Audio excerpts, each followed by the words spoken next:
ወዳጆቻችሁ ቤት ትምጣላችሁ። እዚህ ነው መጽሐፍ ቅዱስ የሚያምንብኝ ቢሞት እንኳን ሕያው ነው አለ። ከድንጋም ያላትም ልጅ አላት፣ የሚያስከብር ልጅ አላት። የማንም የሽፍታ መጫወቻ መሆን አትችልም እናቴ።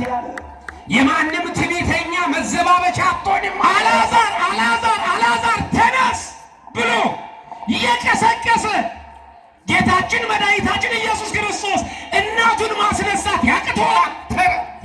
ሳያዩ የሚያምኑ ብፁዓን ናቸው ያለ ሐዋርያቶች ሲያምኑት እሱ ግን ያላመነ እንዲህ ይላል ገላትያ ምዕራፍ 4 ቁጥር 25 ላይኛይቱ ኢየሩሳሌም ግን በነፃነት የምንኖር ናት፣ እርሷም ማለት እናታችን ናት። ገላትያ 5:11 እንዲህ አለ የሚያውኳችሁ ይቆረጣላችሁ።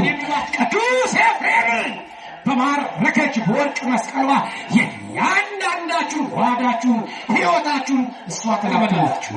ዛሬ አጋንንት ኃይል የተገጠመለት ሰው ድንግል ማርያም ማየት አይችልም። ክብሯን ማየት አይችልም። ትንሣኤዋን ማየት አይችልም። እግዚአብሔር አምላክ መጪው ዘመን 2019 የጠመመ የሚቀናበት፣ የጎደለ የሚሞላበት፣ የጨለመ የሚበራበት፣ የተዘጋው ነገር ሁሉ የሚከፈትበት ዘመን ያድርግላችሁ።